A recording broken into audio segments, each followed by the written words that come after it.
Magandang umaga po sa bawat isa. Tayo ay magsisimula na sa ating pananambahan ngayong umagang ito.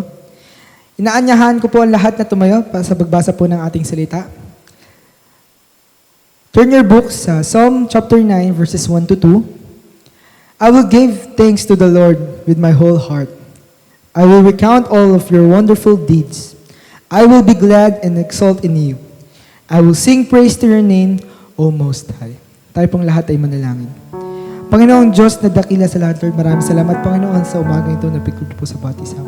Maraming salamat, Panginoon, dahil nagkaroon kami ng panibagong araw, Father, upang papurihan ka, Panginoon, at makinig ng iyong salita. Naway sa aming pakikinig ng iyong salita, Panginoon, ay buksan mo ang aming puso't isipan, Father, upang lubusan naming maintindihan, Panginoon, kung anong nais niyo iparating sa amin ngayong oras na ito. Maraming salamat po sa pangalan ni Jesus. Amen. Amen.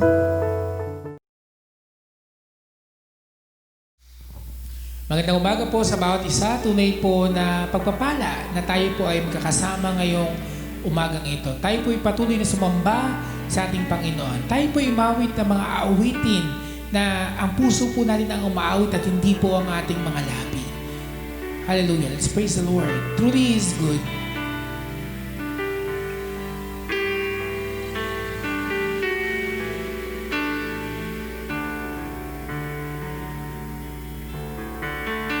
God is good all the time. He put a song of praise in this heart of mine. God is good all the time. Through the darkest night, His light will shine. God is good. God is good all the time. God is good all the time.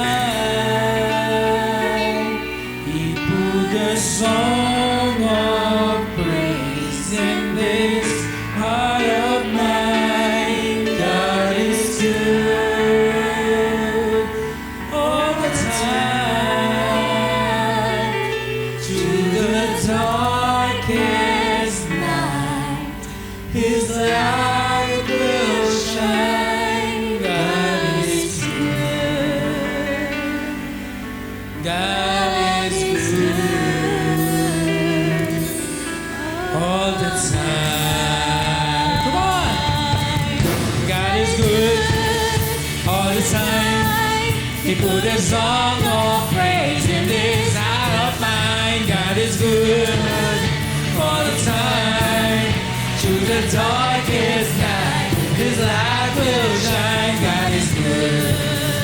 God is good all the time.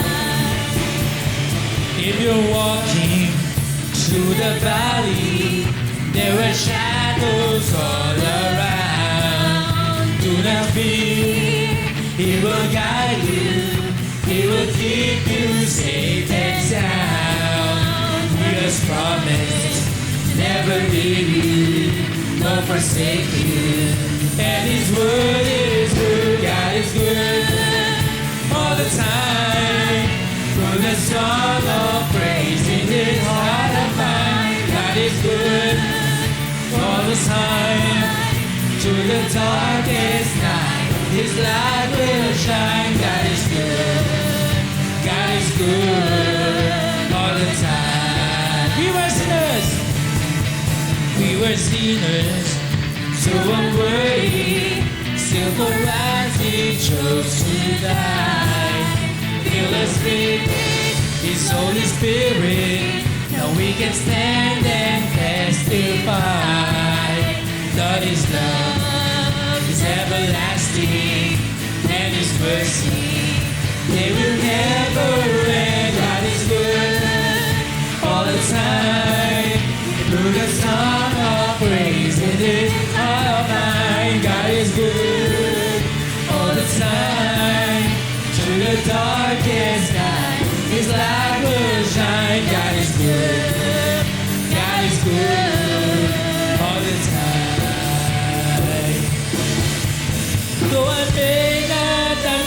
understand all the plans you have for me. My life is in your hands, and through the eyes of faith I can clearly see God is good all the time. We put a song of praise in the inside of mine. God is good all the time. Through the darkest night, His light will shine. God is good. God is good. God is good.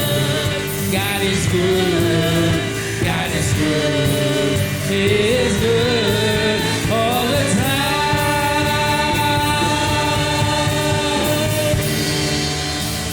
Hallelujah.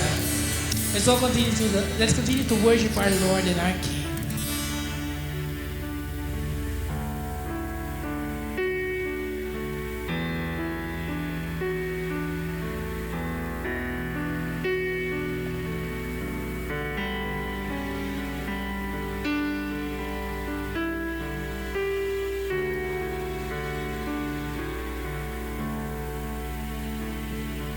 From your hands, fullness of joy, every fear suddenly wiped away. Here in your presence,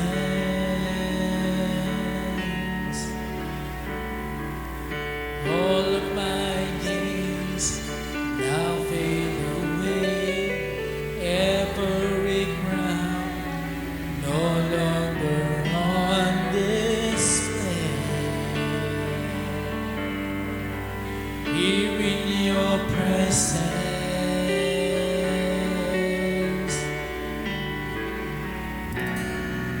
heaven is trembling in all of your wonders.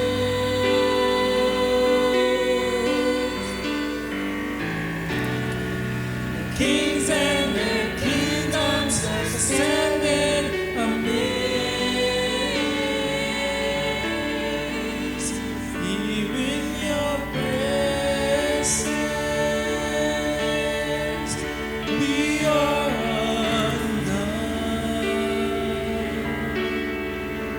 Here in your presence, heaven and earth become here in your presence, all things are new. Here in your presence, everything bows before you.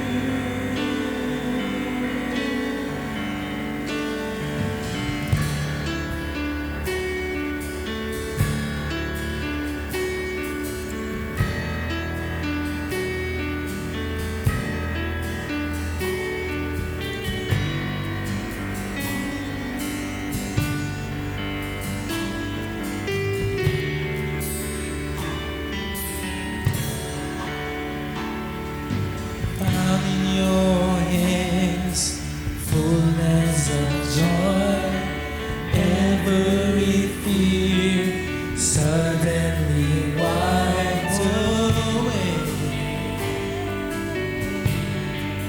Here in your presence,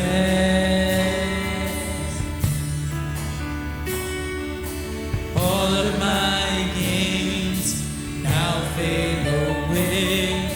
Every crown no longer on display. Here in your presence,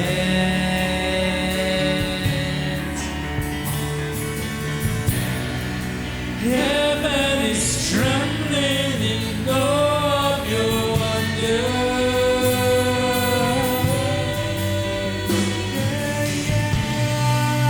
Kings and the kingdoms are standing amazed.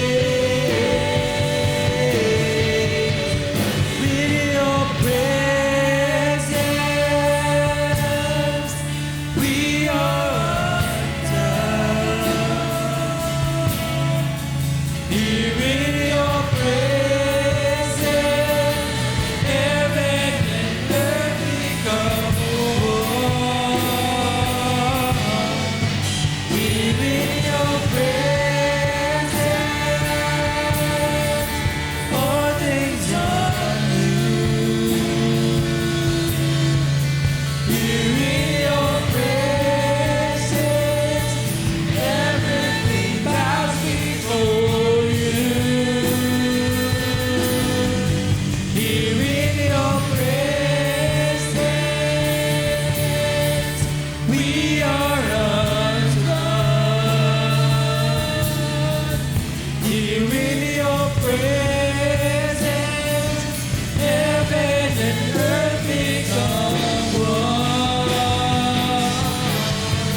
wonderful, beautiful, glorious, matchless in every way, wonderful, beautiful, glorious, matchless in every way, wonderful, beautiful, glorious, matchless in every way, wonderful, beautiful, glorious, matchless in every way, wonderful, beautiful, glorious, matchless in every way. Here in your presence, we are undone. Here in your presence, heaven and earth become one. Here in your presence, all things are new. Here in your presence, everything bows before you. Thank you, Jesus. We worship you, and this we pray in Jesus' name. Amen.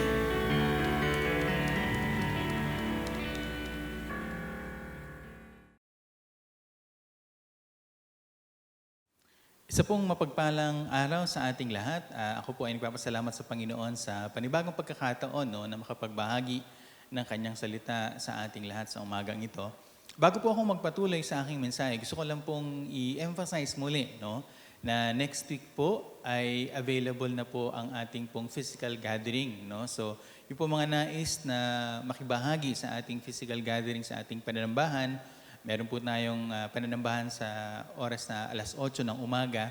At of course, yung pong iba na for some reason ay hindi pa rin po makakasama, maaari pa rin po tayong manood online. Yan. So, again, nagpapasalamat tayo sa pagkakataon na sa susunod na linggo ay finally po, ay matapos ang matagal na paghahanda, pananalangin, ay magkakaroon na po tayo ng ating physical gathering sa ating pong iglesia. So this Sunday, akin pong itutuloy yung ating pong series for the month of November na taking a closer look at our blessings. At sa araw na ito na November 22, tayo po ay tunay na nagpapasalamat sa gitna nga po ng sunod-sunod ng mga bagyo, sa gitna ng patuloy na pandemya, ay nakikita pa rin natin na ang Diyos ay nagpapala sa ating lahat. At hindi po natin nais tanggalin yung ating pong pananaw sa ganung mga bagay. And nais ko lang pong i-address siguro, minsan or in the past few weeks, narinig ko po yung term na toxic positivity. Now, gusto ko pong ilinawin, when we talk about focusing on our blessings, hindi po natin minimize yung mga masasamang nangyayari sa ating paligid. But we want to focus on, the blessings that the Lord has been giving us. Hindi po natin minamaliit. Sa gitna po ng mga pagsubok na to, alam natin na may mga ongoing efforts na pagtumulong sa ating mga kababayan na nasalanta ng bagyo. Hindi po natin minimize yun. But at the same time, even as we help people, even as we acknowledge that there are bad things that are happening around us, we cannot and we should not also minimize the good things that the Lord is doing. So I think yun po yung gusto natin gawin dito. Hindi po natin binabaliwala at sinasabing walang nangyayari sa ating kapaligiran. But at the same time, gusto po nating sabihin na hindi naman puro masama. As Christians, as believers, we always want to look at what the Lord is doing. We want to acknowledge the goodness of God in our lives. And we also want to look at what the Lord is teaching us in all of these things. And so I think maganda pong healthy perspective yon sa ating pong mga pinagdadaanan sa mga sandaling ito. And so for today, as we have been sharing a message series based from Dave Ramsey's Life, Money, Legacy, nais ko pong ibahagi yung isang mensahe na pinamagatang Pride, Poverty, Gratitude.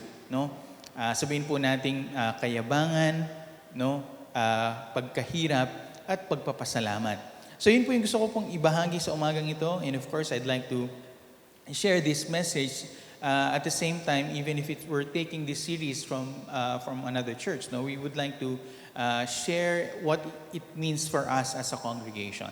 Now, as an introduction, gusto ko lang pong banggitin, no, and I think can actually be a sermon in itself, no. If you look at God's plan, no, pag tinignan daw po natin yung layunin ng Diyos para sa buhay ng bawat isa, napakaganda po ito, no.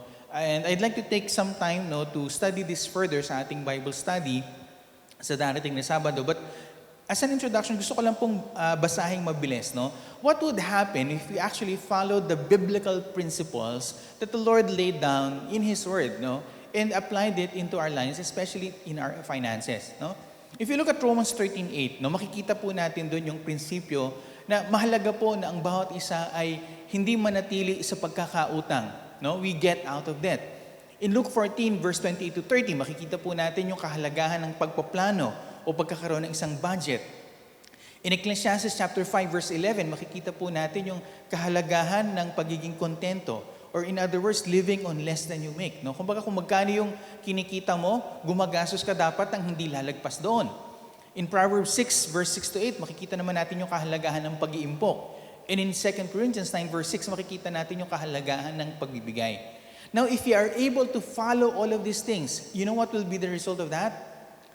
Sigurado po, in some way or the other, and even possibly greater, tayo po ay magkakaroon ng kayamanan. Now, can you imagine this? If you just follow all of these things. Now, karamihan po sa atin, the reason why we are struggling financially, because number one, may mga utang tayo at hindi natin alam kung paano i-manage yung utang. Number two, wala tayong budget. No? Hindi natin alam kung saan pupunta yung pera natin. Pangatlo, yung ginagastos natin higit sa ating kinikita. So yung tatlong bagay pa lang na yun, if you understand it, no, if you really look at it, those are some basic reasons why some of us, no, or actually many of us, are struggling financially. But again, if you just look at what the Bible teaches us, no, kung titignan lang po natin ang sinasabi ng Biblia patungkol sa mga bagay na ito, of course, makikita po natin yung pagyaman o yung pag-angat natin sa buhay. And of course, hindi ko po minamaliit, no, yung kahirapan. Again, these are principles, but I know some of us have a trouble or challenge, no, na ina-apply ito sa ating buhay. But again, ang sinasabi nga natin, kung susundin po natin ang payo ng Biblia, kung mamumuhay tayo ayon sa prinsipyo ng Biblia, lalo na patungkol sa pera, nandun po yung pangako ng Diyos sa pagpapalain niya tayo maging, no, sa area po ng mga bagay na ito. Now, ito po yun, no? If we follow God's plan, no, we can all increase our wealth and somehow, no, become rich, no?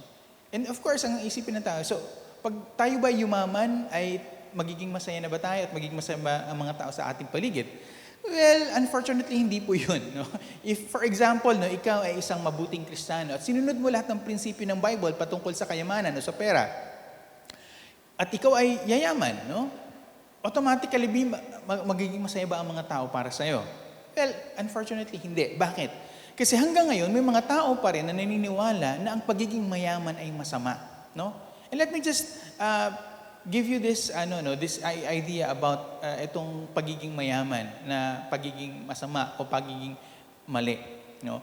But if you think about it, no, saan nanggagaling ito? Later on I'll discuss this, no, but let me just ask you this, no. Gusto ko lang itanong muna sa iyo bago tayo magpatuloy.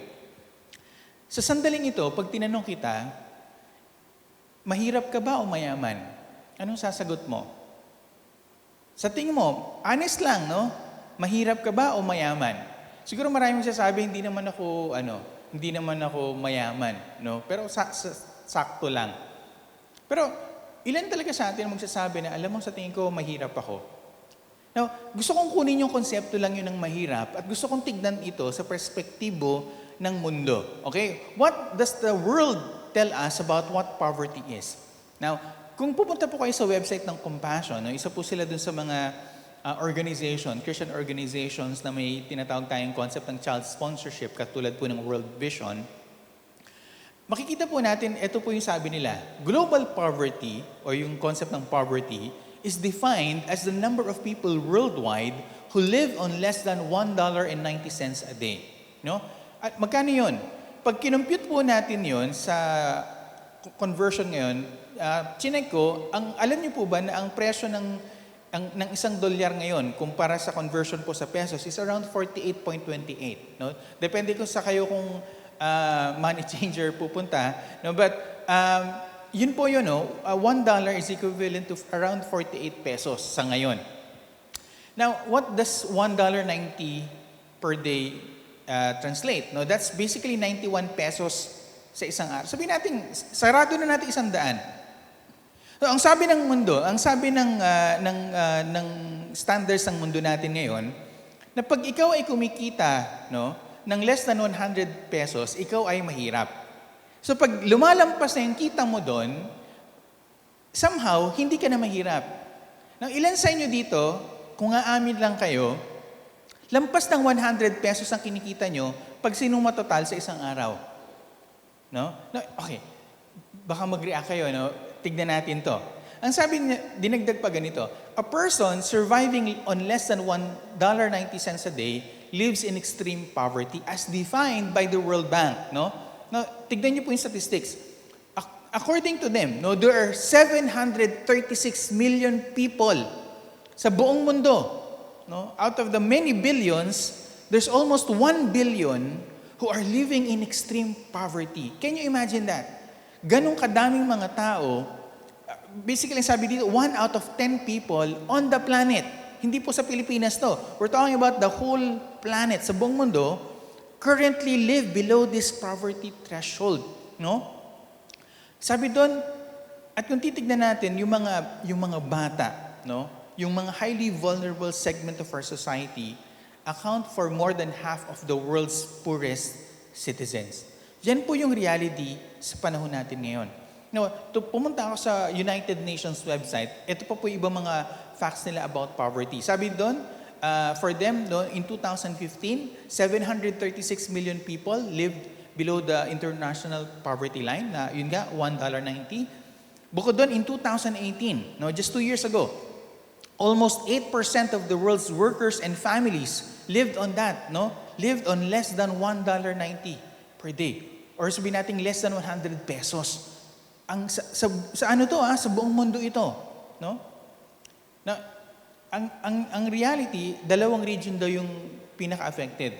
Southern Asia at Sub-Saharan Africa. And I think marami sa atin dito naiisip na siyempre yung Africa talaga isa sa pinakamahirap. But again, even Southern Asia, no? So sabi nila, high poverty rates are often found in small, fragile, and conflict-affected countries. So ito po yung reality po, no? Ito po yung totoong karanasan ng mga mahirap. Sabi doon, as of 2018, 55% of the world's population have no access to at least one social protection cash benefit. Now, ano po ba yung talagang ibig sabihin ng pagiging mahirap? Sabi po again ng UN website, poverty entails more than the lack of income and productive resources to ensure sustainable livelihoods. Its manifestations include, ano daw ang ibig sabihin ng maging mahirap? Ikaw yung nagugutom, malnutrition, limited access to education and other basic services, social discrimination, exclusion. No? Ito po iba-ibang aspeto ng pagiging mahirap. But again, no, kung ating iisipin at ating aaralin, marami po talaga sa atin, kung ating babasihan itong definition ito, kumpara sa buong mundo, no? We're not just talking about the Philippines, we're talking about the whole world, no? Marami talaga sa atin, the fact na napapanood nyo ito ngayon, hindi ka kasama sa pinakamahirap. Kasi kung isa ka sa pinakamahirap talaga, you probably don't have access to the internet right now. No, ganun po yung reality ng totoong mahirap. Now, this is our problem kung ating titignan. Kung ating definition ng pagiging mahirap, no, ay nakabase sa mga taong nasa paligid natin na talaga namang suubod ng yaman, mahirap ka talaga. Pero kung pagbabasihan mo yung antas ng buhay mo sa mga totoong mahirap, yung mga nabubuhay ng less than 100 pesos per day, yun daw po ang totoong mahirap. So kung tutuusin, hindi po talaga tayo mahirap. Many of us, na ang pakiramdam natin mahirap tayo, hindi po naman talaga tayo mahirap. May mga totoong mahirap. No? At hindi po, kumbaga para sa mga totoong may hirap, mayaman po tayo. Yun po yung gusto kong sabihin sa inyo. Yung mga tao hanggang ngayon iniisip na masama ang pera, masama ang maging mayaman, yung mga totoong may hirap, pag tumingin sa atin ngayon, na may access sa internet, na nakakakain, no, may bubong no, sa ating tinitirhan, ang tingin nila sa atin mayaman. Now, instead of defining our poverty or richness on what other people are earning or spending their money on, what if we just studied what the Bible teaches us about wealth? Hindi po kayo mas maganda yon. So today we're going to look at 3 attitudes or spirits that govern the way we look at our money and our possessions. No, dalawa dito, mali. No? And the last one that we'll be discussing, yun yung hope natin na yun ang lahat natin na nais na maabot. No? So we will be looking at 2 stories involving a couple of Jesus' friends. So I'll be reading yung 2 stories na ito na magkasunod. We're going to look at a story in Luke and then later on in John. Basahin ko po muna yung Luke chapter 10 verse 38 to 42 sa Magandang Balita, Biblia. Ito po sabi doon, si Jesus at ang kanyang mga alagad ay nagpatuloy sa kanilang paglalakbay at pumasok sa isang nayon. Malagod silang tinanggap sa tahanan ni Marta. May kapatid siyang si Maria na naupo sa may paanan ng Panginoon upang makinig sa kanyang itinuturo.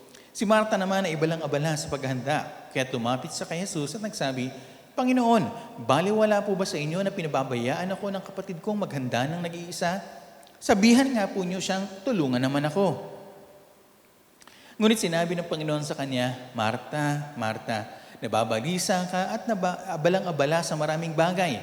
Ngunit, iisa lamang ang kailangan. Pinili ni Maria ang mabuti at ito'y hindi aalasin sa kanya. So yun po yung Luke chapter 10. And then we're going to look at John chapter 12 verse 1 to 8 naman. So again, this is the story of John and his friends. Sabi dito, 6 na araw bago sumapit ang pista ng Pasko, si Jesus ay nagpunta sa Betania, kung saan nakatira si Lazaro na kanyang muling binuhay. Isang hapunan ang hinanda roon para sa kanya. Si Lazaro ay isa sa mga kasalo ni Jesus, samantaling si Marta naman ay tumutulong sa paglilingkod sa kanila. So nandito po si Marta na tumutulong na naman. Kumuha naman si Maria ng isang bote ng mamahaling pabangong galing sa katas ng dalisay na nardo at ibinuhos sa mga paa ni Jesus. Pagkatapos, pinunasan niya ang mga ito ng kanyang buhok at napuno ang buong bahay ng halimuyak ng pabango. Ito'y pinuna ni Judas Iscariote, ang alagad na magkakanulo sa kanya. Sinabi niya, bakit hindi na lamang ipinagbili ang pabango at ibinigay sa mga duka at pinagbilhan? Maaring umabot sa 300 salaping pilak ang halaga ng pabangong yon. Sinabi ni Judas, hindi dahil siya may malasakit sa mga duka, kundi dahil sa siya'y magnanakaw. Siya ang tagapagdala ng kanilang salapi at madalas niyang kinukupitan ito. Ngunit sinabi ni Jesus, pabayaan niyo siya. Hayaan ninyong ilaan niya ito para sa araw ng aking libing. Habang panahoy kasama ninyo ang mga dukha. Ngunit ako hindi niyo kasama habang panahon. So salamat sa Panginoon sa kanyang mga salita. Tayo po ay sumandaling manalangin bago po ako magpatuloy. Panginoon, salamat muli sa iyong salita sa amin sa umagang ito. Dalangin ko na kayo mangusap sa amin at ang iyong salita ay magpakita sa amin kung kamusta na nga po kami at ang aming attitude tungkol sa pananalapi. Lord, I pray na ikaw yung magbigay ng conviction, ng encouragement at kung ano po yung kinakailangan na naming mapakinggan at maunawaan. Gamitin niyo po ang pangaral ng salita mong ito upang ang iyong kalooban sa aming mga buhay ay maganap. Mapapurihan ka, O Diyos, ito ang dalangin sa pangalan ni Jesus. Amen. Okay, the first thing that we will look at is what we could call the spirit of pride. So isang espiritu ng kayabangan. Now, essentially, ito daw po yung concept nito. No?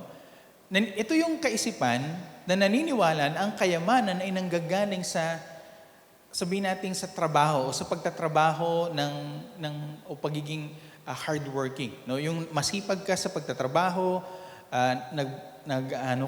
nag-e-effort ka talaga, no? Kumikilos ka talaga. No, kung titignan natin, wala namang masama yun. No? Wala namang masama na magtrabaho ka ng may buong lakas, gamitin mo yung kamay mo at magtrabaho ka. No? However, ano ba yung issue dito kung ating titignan? So let's look at Luke chapter 10 and why we could call this a problem. No? So in Luke 10:38 to 42, makikita natin yung focus natin kay Marta. Ano pong problema ni Marta? Si Martha, nung ating nabasa, nagrereklamo siya. Bakit? Kasi nagtatrabaho siya, no? At sa kanyang pagtatrabaho, napunan niya, yung kanyang kapatid, hindi nagtatrabaho katulad niya. Okay? At dahil sa kanyang pakiramdam na parang unfair, no? Parang grabe naman ito, pinuntahan niya mismo ang Panginoong Hesus at sinabi, Lord, wala ka bang gagawin dito? Tignan mo tong kapatid ko ito. No? Ako abalang-abala dito, nagpapakahirap ako, samantalang ito, petiks-petiks lang. No? Parang walang ginagawa.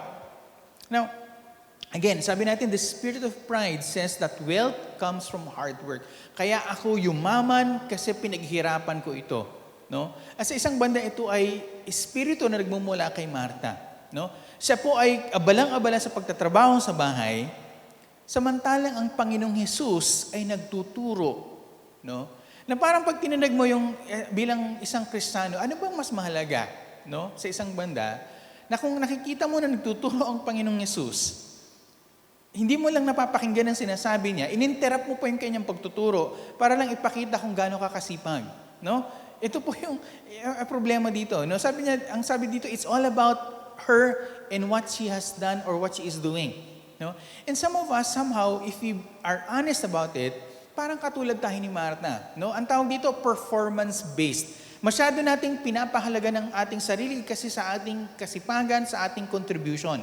And some of us, we even use the Bible, no? For example, gagamitin natin yung verses katulad ng 2 Thessalonians 3:10 na nagsasabing, if anyone will not work, neither shall he eat.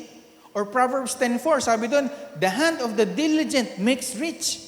Or even Matthew 25:29 na nagsasabing, to everyone who has more will be given. No, kumbaga ginagamit natin itong mga biblical passages na ito, itong mga principles na ito, para pataasin yung ating pananaw sa ating sarili. Na para bang ang pinakamahalaga yung ating pagkilos at ating paggawa na walang kinalaman ang Panginoon sa blessings na ating tinatanggap. No? Nung ina-analyze ko nga ito, there are at least 2 people who could possibly have this spirit. And pasensya na kung isa kayo dito. No? Unang-unang sabi ko, siguro yung mga tao na lumaking mayaman, quote-unquote. No? Na parang, kaya ko sinasabing posibleng mangyari ito kasi maaring ang pananaw nila, no, na dahil malamang kaya sila mayaman kasi yung kanyang magulang o yung mga ninuno nila ay nagsipag at nagtrabaho kaya sila naging mayaman. And so somehow, ang feeling nila, no, na parang napapasa yung kasipagan ng magulang sa kanila at yung results ng kasipagan ng magulang nila ay siyempre blessing na tinatamasa nila. Now what happens? No? Ito naisip ko tuloy parang ganito yung mga eksena. Ito yung mga klase ng mga tao na ang feeling nila ay parang napapasa yung blessing ng kasipagan mula sa kanilang mga magulang. For example, nitong nakaraan, nung nagkaroon ng brownout, no? Siguro sila yung mga nagsabi na, ano ba yan? Nawala ng kuryente. Naputol yung panonood ko tuloy ng Netflix. Ang tagal namang gumana ng generator namin. No, parang mga ganong klaseng mga dialogue. Or yung iba, maaring nung simula ng pandemic, ang kanilang mga dialogue ganito, ang titigas ng ulo ng mga tao, labas ng labas, pandemic pa naman. Tapos nung nabalitaan na nagbukas na yung Starbucks, makapila nga sa drive-thru. No?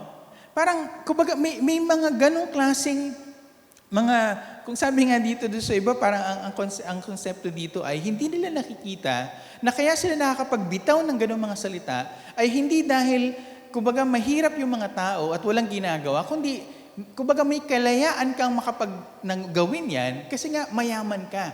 No? Kaya mo kayang sabihin yung mga bagay na yan kasi nandun ka sa komportableng lugar na kinakatayuan mo. No? And whether you like it or not, it can produce a spirit of pride. No, pangalawa naman, yung mga taong talaga namang mahirap. No, kaya lang, dahil sa kanilang kahirapan, nagsumikap sila, nagtrabaho sila ng maigi, and now because of their hard work, they are now rich. No? At dahil dito talagang ramdam na ramdam nila, ako talagang pinaghirapan ko to. No, walang makakaagaw nito sa akin. Anong problema nito? No?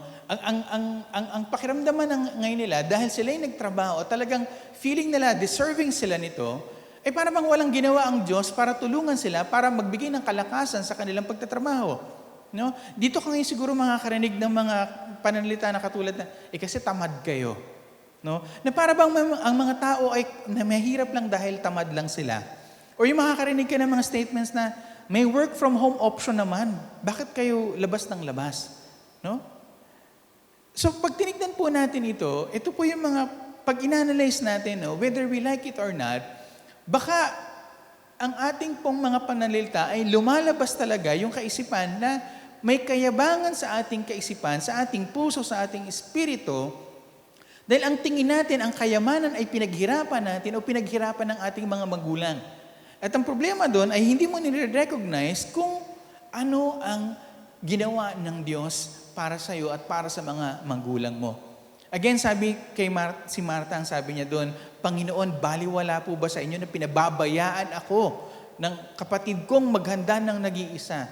Can you imagine kung paano niya in-approach ang Panginoon? Ang focus niya sa sarili niya. Ang focus niya para sa effort niya. No? At kung ang mga tao ay hindi katulad niya, mababa ang tingin niya sa mga iyon. At again, kung tayo po ito, we need to examine ourselves. No? That's the first spirit that we need to avoid, a spirit of pride. Pangalawa, yung tinatawag na spirit of poverty. No? Ito naman yung nagsasabi na wealth o yung kayamanan ay nanggagaling sa demonyo. No? Parang grabe naman ako pa ating isisimin. Pero mag-ingat kayo, no? Especially kung lumaki kayo sa isang simbahan, no? Malamang may ganito kayong kaisipan. Marami sa atin, actually, no, pag ating tinitignan, marami sa atin na influence ng ganitong negative na attitude towards money. Now, tignan natin yung John 12, no, para ating makita. And if you look at John 12, actually makikita natin dito, two examples, no? The spirit of poverty and the spirit of gratitude. But of course, let's focus on, the poverty muna, no? So ito, sabi nga natin, the spirit of poverty, ang sinasabi niya na yung kayamanan daw ay nagagaling sa dyablo, no? At walang ibang pinaka nagpapakita nito kundi si Judas, no, sa John 12, no? At sinasabi nito na ang kayamanan ay dapat iwasan, no? Parang masamang yumaman yung pera hangga't maaari, wag mong hahawakan yan, no? Sabi dito, the spirit of poverty wants to make us feel guilty about doing things the right way and succeeding in life. It will judge our cars, our homes, and our possessions. Alam niyo po, masasabi ko to, no? Hindi ko nasasabihin kung ano yung eksaktong eksena. Pero naalala ko may panahon, no, na nakikipag-usap ako at narinig ko yung kwentuhan. Ito ay sabihin natin mga Christian workers, no? Mga hindi po sila sa church mismo nagtatrabaho, but they were part of a Christian organization. At may nakapagbanggit na, uy, nabalitaan ko na nag-Starbucks kayo, no? Tapos nung narinig nila yun, and of course, pag sinabi ko to, obviously na matagal ng panahon ito nangyari, parang tumaas yung kilay ng isa sa mga matatandang mga naging bahagi ng Christian organization. Alam niyo kung bakit? Kasi parang pakiramdam niya, kumbaga, kung kayo ay mga Christian workers, hindi dapat kayo kumakain o uminom sa ganung klaseng lugar. No? Of course, hindi ko naman sinasabi na automatic na ganun siya nanggagaling. But again, it's quite possible, no, na pag hindi tama ang ating pananaw sa pera, no, any form of kumbaga, of excess, no, o parang tingin nating sobra, o parang ma-interpret na pagiging labis-labis, no, kahit hindi naman talaga labis, but according to their perspective, parang mali na kaagad. No? Now, saan ba ito nanggaling kung ating aaralin? No? And gusto ko lang pong quickly banggitin ito na it's possible na itong kaisipang ito nanggaling doon sa tinatawag nating Gnosticism. No? Ito po yung mga grupo ng mga Kristiyano nung unang panahon na ang kanilang pananaw, lahat ng mga bagay na pisikal ay masama at ang anumang bagay na espiritual ay banal. No? Kumbaga, may dichotomy na tinatawag. So, para sa kanila, hindi nila maisip na kahit anong bagay na may kinalaman sa pisikal ng mundo ay magiging mabuti. Kaya nga, dito rin tayo lumalabas sa mga tinatawag nating mga ascetics, o mga tao na sinusubukan na tanggalin yung anumang kasiyahan sa buhay. Pero kung ating babasahin, ito pa talaga ang sinasabi ng salita ng Diyos, na lahat ng bagay ng materialis dito sa mundo ay masama. No? Kung ating titignan, lahat ng ginawa ng bagay sa mundong ito, may ginawa ba ang dyablo sa mundo natin? May sinabi ba sa Bible na ginawa ng Diyos ang pera? Ay, ginawa ng dyablo ang pera. At dahil dito, ito ay naging masama. Meron bang kahit isang bagay na ginawa ang dyablo? Hindi po ba lahat ng bagay sa mundo, sino ang gumawa? Ang Diyos. And so kung titignan po natin, inherently, in the creation, kung ating aaralin, lahat ng ito ay mabuti. Now, ito po yung problema. Nami-misunderstand natin ito. For example, pag binasa po natin yung 1 Timothy 6:10, ano po ang sinasabi doon? Ang sinasabi ba doon na that money is the root of evil? No. Ang sabi doon, the love of money. No? Yung ating pagmamahal sa pera. So kung titignan po natin yung pera by itself is, sabi nga natin doon, neutral. No? You can use it for good or for bad. So ito ngayon yung problema kung ating aaralin. No? Paano dapat natin ito tignan? No? May nagsasabi na ganito, itong spirit of poverty, meron daw siyang dalawang batang kapatid. Si envy at si jealousy. Si jealousy, ang sinasabi niya, I want what you have. No? Kumbaga, ano ba mas magandang translation dito? Inggit, no?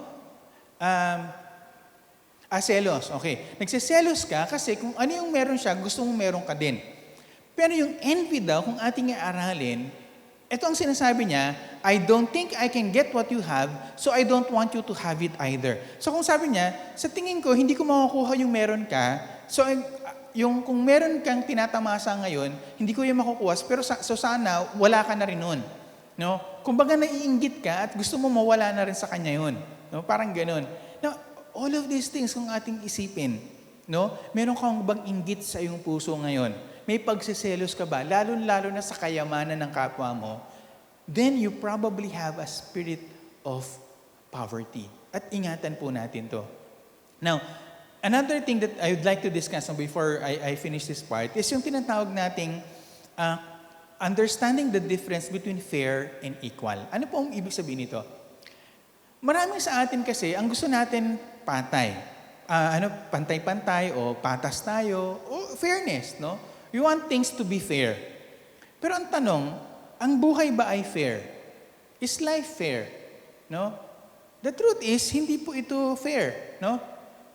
Naalala ko nga nung ako ay nakatira at nagtatrabaho nung sa Australia, sabi ko, napakapalad ng mga taong pinanganak dito kasi napakarami nilang benefits. The fact na pinanganak sila sa bansang iyon, napakarami nilang benefits na kahit na hindi sila magtrabaho, may makukuha pa rin silang pera mula sa gobyerno. No? Pero sabi ko, ba't ganito to? No? Samantalang pag hindi ka nakatira doon o hindi ka residente doon at nag-aaral ka, nagsisipag ka, nagtatrabaho ka, pero ang dami mong kumbaga kailangan gawin para lang makuha yung same benefits. Now, is that fair? No? Of course not. In the same way na maaring pinanganak ka sa mayaman at ako pinanganak sa mahirap. No? Maaring ganon. O may mga iba sa atin pinanganak na maganda, pinanganak na gwapo, at yung iba hindi naman. No? Fair ba yun? Of course hindi. No? Yun yung realidad ng buhay. The fact na pinanganak ka pa lang, no? At hindi ka pareho ng ibang sanggol. No, yung iba mas maganda yung kulay, no? Kung tutuusin kumbaga na the fact na ikaw ay mas lighter skin, ibig sabihin sa ibang bansa ay pribilehiyo yun para sa iyo. Yun po yung ibig sabihin ng pagiging unfair sa mundo natin. And we do not have that. But pag inanalyze natin, ano ba yung concept ng equal, no? Kung ating titignan. Maaring halimbawa, no? Maaring ang tingin mo sa isang bagay ay pantay, pero sa iba ay hindi. Let me give you an example. Inito lang, nabalitaan na, hindi ko alam kung nanonood kayo ng basketball, na si James Harden, no, isang basketball player ng Houston Rockets, inofferan siya ng team niya ng $50 million a year para maglaro. Siya yung pinakaunang basketball player, no, sa NBA. Hindi si LeBron, hindi si Kobe, ang bibigyan ng $50 million a year. Okay, para maglaro ng basketball. At tinanggihan niya ito. Okay, yun yung balita. No, ito yun. Yung ibang mga writer nagsabi, ano ba yan? Kung ako yun, tinanggap ko na yun. No? At sinasabi, kung ang gagawin ko lang naman, mag-dribble-dribble ng ilang segundo, tapos itira, kaya kong gawin yun, kahit bayaran niyo ako ng mas mababa pa doon, hindi ako tatanggi. No, ito yung problema pag ating ina-analyze. No? Dito yung pumapasok ng concept ng equal. Maaring ikaw, feeling mo, unfair yon. Pero para kasi sa Houston Rockets, yung value, no, ni Harden ay gano'n na lang kataas para sa kanila. No? Sabi ko nga dito, the Houston Rockets don't value you or anybody else of us today in the same way. No, they will pay him the amount that they believe is equal to their value of him. Kung ano yung value ng tao sa'yo, yun yung value, yun yung amount na ilalagay nila sa'yo. No? And that is how it works. No? So kung ating titignan, we need to have this proper perspective in all of these things. Now let me just conclude with this. No? And it's what we call the spirit of gratitude, o yung espiritu ng pagpapasalamat. At basically ito, ang kaisipan nito, na ang kayamanan ay nagbumula sa Diyos. And let me just say this. No? Pag binasa natin yung John 12, the best example of this is Mary. No? Ang sinasabi niya, what I have is not mine, so I should be thankful. Sabi po sa passage natin, no, na yung perfume na binigay po ni Mary ay kasing halaga ng 1 taong sweldo. No, can you imagine pouring perfume on the feet of Jesus, no, that is worth a year's wages, o sweldo ng 1 taon, at ginamit niya yung kanyang buhok para pampahi dito. Now, bago ko ituloy, sino po dito bumibili, hindi ko lang aaminin nyo, ng pabango dun sa mga refilling station? Meron po ba? Okay, ako aamin po ako dun. Now, alam po natin, pag bumibili ka ng pabango dun sa mga refilling station, na yung amoy nun, hindi siya, kumbaga hindi yan tatagal kumpara dun sa original. Kasi yung original, kaya rin yung napakamahal, kasi kahit konti lang ilagay mo dun, yung amoy mo, tatagal ng napakatagal talaga. Kasi bakit? Kasi purong-puro talaga yun. At ganong katapang yun. No? At alam mo, pag may mga taong lumakad at hanggang sa dulo na amoy mo sila, alam mo, either napadami yung paglalagay niya ng perfume, o talagang matapang yung pabango na meron siya. Pero yung quality nun ay gano'n na lang. So can you imagine, isang pabango, okay? Now, tinignan ko yung statistics, sabi dito, na noong 2018, ang average family income ng 1 taon sa Pilipinas, nasa 313,000 pesos. Now, can you imagine, isang pabango na ang halaga 313,000 pesos. Ibinuhos mo sa paanan ng Panginoon. Gaano katapang na amoy yung maaamoy ng buong bahay pag binuhos mo yung ganong kadaming pabango. Now, siguro kahit tayo dito mismo, makakaisip, grabe naman yun, sobra naman yun, labis naman yun. Pero sabi nga dito, she understood the spirit of gratitude requires us to live in a way that says, Lord, thank you. No? Ito yung paraan niya para sabihin, Lord, sobrang nagpapasalamat ako sa ginawa mo sa aking buhay na I'm willing to do even this thing na para sa ibang tao, labis-labis, sobra-sobra, na hindi naman kailangan. No, sabi dito, obedience, generosity, and excellence are natural outcomes of the spirit of gratitude. They are offerings of worship we make to God because we are thankful. Now, before I end, last week na-announce po natin na matutuloy po natin yung pagtatayo ng ating church building. At naisip ko, baka yung iba sa atin nagtatanong, sa gitna ng mga kahirapang nangyayari sa atin ngayon, no, ano kaya yung maging impact nito sa ating pagtatayo ng church building? Now, let's go back to what we have studied today. No? What would the spirit of pride say when it comes to starting a church building project? Yung iba siguro sabing, may pera naman tayo, mayaman naman tayo, magpagawa tayo ng building. No? Yun naman iba magsasabi naman kung may spirit of poverty ang sasabihin, ano ba naman yan, magpapatayo tayo ng building, pamigay na lang natin sa mahirap. But what would the spirit of gratitude say? No, kung ating pang-aaralin. And I think it's this, no, na Lord, nagpapasalamat kami na as a church, you have been faithful to us for over 15 years. No?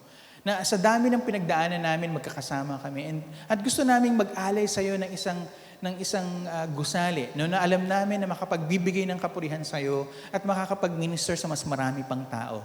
And I think that is the proper attitude that we need to have when we talk about finances, our wealth, and our giving.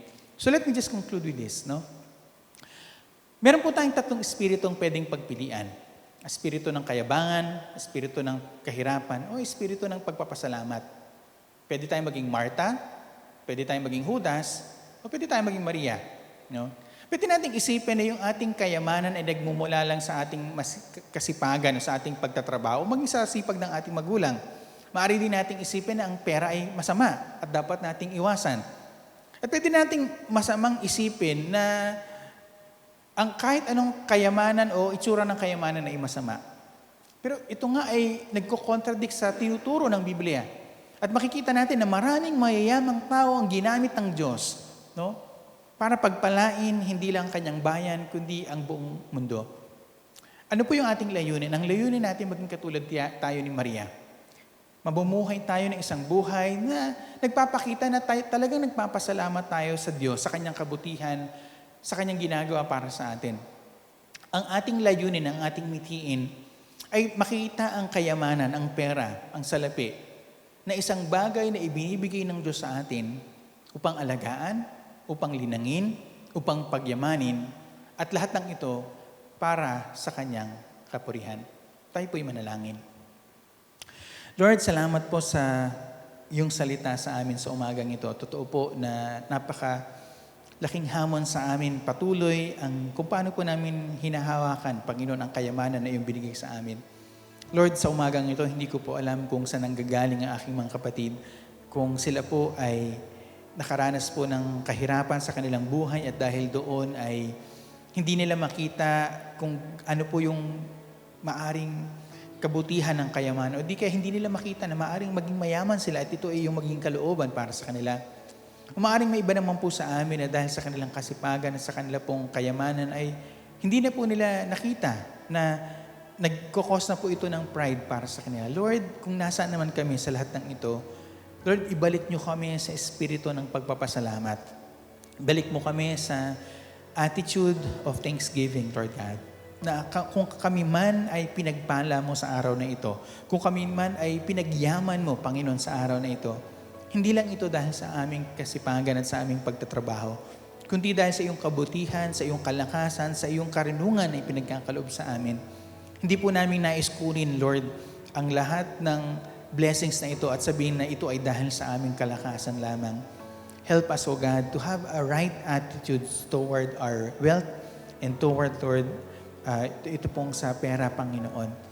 Alam ko po na marami po sa amin ang may struggle pa rin dito at hindi pa rin po namin alam kung paano po ito mamanage ng maayos. But Lord, I know na kung kami po ay magkakaroon ng tamang attitude dito at kung kapatuloy kong mangungusap sa amin at ibibigay sa amin ang tama pong kaisipan para dito, na magagamit po namin ang pera sa ikakalulahati ng iyong pangalan, na magagamit po namin ang aming kayamanan, na makapag-bless po kami sa maraming mga tao, na makapagbibigay kami ng kapurihan sa iyo, Panginoon, sa pamamagitan kung paano po namin ginagamit at pinapangasiwaan, Panginoon, ang kayamanan na ipinagkatiwala mo sa aming lahat. Panginoon, sa aming pong pagtatapos, dalangin ko po, muli niyo pong katagpuin ng bawat isa.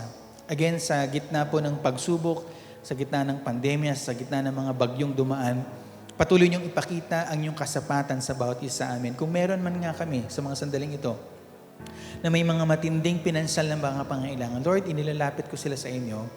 Hinihiling, Panginoon, na sa mga sandaling ito, patuloy niyo pong ipakita sa kanila na may maganda kayong layunin para sa kanila. Na hindi po sila na dapat mabalisa at mag-alala. Subalit kailangan po nilang magtiwala sa iyo at unahin ka. At ipakita nila sa iyo, Panginoon, na tunay pong nagtitiwala sila sa iyong mga pangako. Lord, tanggalin niyo po ang anumang pong pag-aalala sa kanilang mga puso sapagkat ang pangako niyo patuloy sa amin ay hindi niyo kami iwanan, hindi niyo kami pababayaan. Lord, ibigay niyo po ang comfort na ito, ang assurance na ito sa aming lahat. Na kung anumang po yung pinagdadaanan namin sa mga sandaling ito, Lord, kayo po ang tunay na gagabay at papatnubay sa amin. Lord, dalangin ko nga po sa mga sandaling ito na kung ano man po yung mga alalahanin ng bawat isa, tulungan niyo po kaming idalay nito sa inyong harapan, ipagkatiwala ang mga ito sa iyo, at patuloy, Panginoon, na magkaroon ng assurance na ikaw ay magiging sapat sa bawat isa sa amin. Lord, sa gitna ng lahat ng ito, katulad nga po ng aming nabanggit, tulungan mo kami magkaroon ng espiritu ng pagpapasalamat. In the same way, O God, we rejoice, O God, for those of our brothers and sisters who will be celebrating their birthdays this week. Tunay kang naging tapat, naging mabuti sa kanilang mga buhay. At ang aming dalangin na iparanas muli sa kanila, Panginoon, ang kagalakang nagbumula sa iyo. Allow them, Lord, to experience the joy of living. Hindi po na nabibilang o na-measure sa kanilang kayamanan, but Lord, in the blessing of life that you abundantly give us. Panginoon, salamat nga po, and we just pray for blessing upon the lives of our brothers and sisters. Kasama na rin po yung mga magsiselebrate ng kanilang anibersaryo ng kasal. Lord, gayon din po ang aming dalangin sa kanila. Pagpalain niyo po sila. Higit ng kayamanan, Panginoon, pagpalain mo sila ng masayang pagsasama, ng pagmamahalan sa kanilang mga tahanan. May they experience, O God, a greater experience of your love in their households. At yun po yung naisin po namin sa bautismo sa amin. Lord, that our joy will lead to our generosity. Lord, our joy in you, Lord, will lead us into abundance of thanksgiving.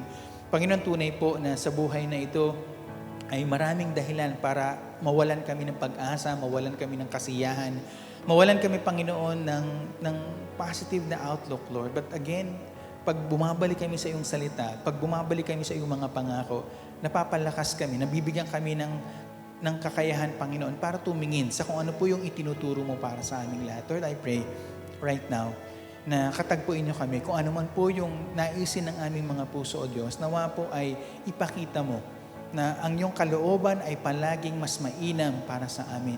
At kailangan lang namin po magtiwala na yung paraan, ang yung panahon, ang patuloy na nagbibigay po ng assurance para sa amin lahat. Lord, as before we end, we also would like to once again lift up to you, Lord, yung aming pong bansa. Sa gitna ng mga pagsubok na aming dinaraanan, we pray, Lord God, tulungan niyo po, especially our national government, sa kanila pong pagtulong, Lord, sa mga naapektuhan ng bagyong ito. Lord, sa gitna po ng pandemyang ito, napakahirap nga po ng lahat ng relief operations. But Lord, we pray na lahat ng mga taong nangangailangan ay maabot. We pray, Lord God, yung mga nasa remote areas, Lord God, tulungan niyo po na magkaroon ng magandang coordination sa lahat ng mga ito, na wala pong maiwanan, Lord God, but that, Lord, the people, Lord God, will be able, Lord, to experience, Lord, your love, Lord, through these people who are helping right now. So may you bless the efforts, Lord God, of all of these agencies, of all of the private sector who are helping right now. Tulungan niyo po ang lahat ng mga ito upang ang mga pagsubok na ito ay sama-saming naming matagpagumpayan. And again, Lord, we are also thankful, Lord God, that even our local government, ang Muntinlupa, ay nagpahayag ng pagtulong, Panginoon. Salamat po sa plinage pong malaking perang ito. And so we continue to pray that you would bless, Lord, our government, especially headed by our Mayor Fresnedi. Salamat, Lord God, not just that because of their wise use, Lord, of finances, that they are able, Lord God, to bless other cities right now. Lord, may you continue to bless our city. Bigyan niyo po kami ng kayamanan so that we can continue to be a blessing to other cities, Lord God. Tulungan niyo po, Panginoon, na magamit nga po ang wise use of money, Lord God, to be able to be a blessing, Lord, to other cities. Salamat, Panginoon, na patuloy kang kumikilos, and we continue to pray for strength, for wisdom, Lord God, for all of our city officials, Panginoon. Sa lahat po ng kanilang ginagawa right now, may you continue to be with them and guide them. Lord, muli, salamat po sa umagang ito. Salamat muli sa lahat po ng pagpapala na iyong pinagkakalob sa amin. Tunay po na ang buwang ito ay panahon para muling alalahanin ang iyong kabutihan, ang iyong katapatan sa aming buhay. At napakaganda nga po na muli po kaming mag-alay ng aming mga pagpapasalamat maging sa araw na ito na iyong pong pinagkaloob. Lord, as we conclude this time together, bigyan niyo po kami pagkakataon na muli pong maranasan ang iyong dakilang basbas sa aming mga buhay. Pagpalain naman kayo ng Panginoon at ingatan kayo. Paliwanagin naman ng Panginoon kanyang mukha sa iyo at mahabag sa inyo. Ilingap naman ng Panginoon ang mukha niya sa iyo at bigyan kayo ng kapayapaan ngayon at magpakailanman. Amen.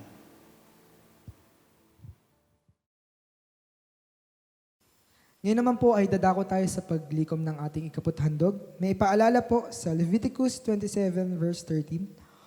1/10 of the produce of the land, whether grain from the fields or fruit from the trees, belongs to the Lord and must be set apart to Him as holy.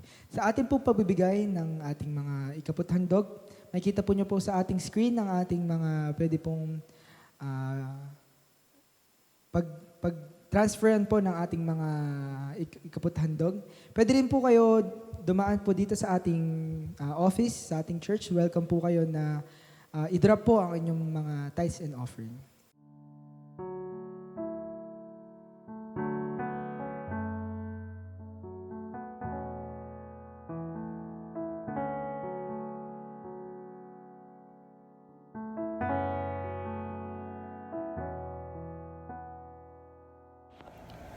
Magandang araw po sa inyong lahat. Ako po si Agatha Ulanday.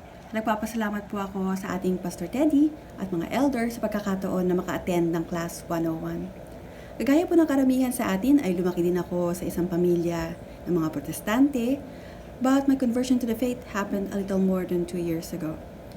Living alone in a foreign country and putting God on the sideline of work and career, like what the world does, ito po ay nagdulot ng pagsisisi sa aking puso at buhay.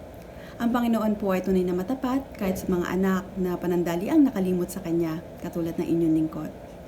Ngayon ay isang makabuluhang buhay na bagamat may pang-araw-araw na pakikipaglaban sa aking sarili at kasalanan, ay may pagkakilala at pagtanggap ng ating Panginoon ang siya nagsesecure ng ating kaligtasan. By grace and faith alone in Jesus Christ. Muli po ay salamat sa pagkakataon na makabilang sa pamilya at kapatiran ng JGSCM. Atin po ipanalangin ang ating tithes and offering ngayong umaging to.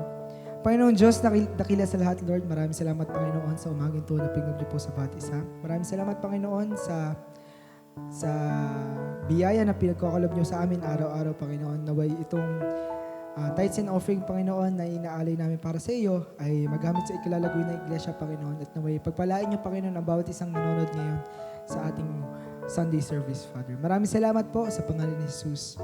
Amen. Sa atin pong announcements, let's all promote po yung ating FB page, yung Jesus the Good Shepherd Church of Muntinlupa. Atin pong i-promote po at invite po yung mga kakilala natin, mga peers natin na manood po ng ating Sunday service at gayon man po ay dumami po tayo sa social media, ano po. And next po is sa YouTube, makikita po natin yung mga, kung gusto niyo, kung na-miss niyo po yung mga service natin ng mga nakaraang linggo, pwede niyo pong panoorin sa YouTube at i-search po yung Jesus the Good Shepherd Church of Muntinlupa.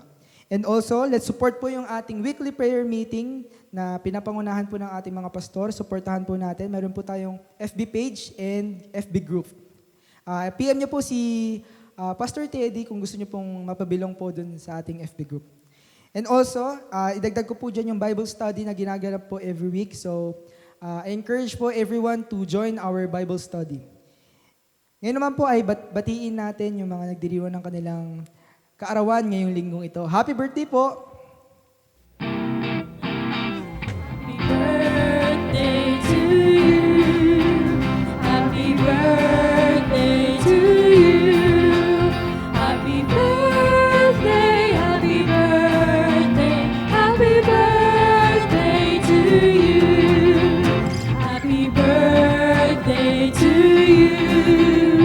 Happy birthday to you. Happy birthday, happy birthday, happy birthday to you.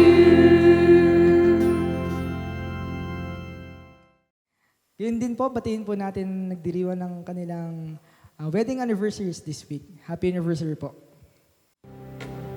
Happy anniversary sa kasal nyo. Tunay na pinagpala kayo ng Diyos. Sana'y dumami pa ang mga taon ng pagsasama ninyo.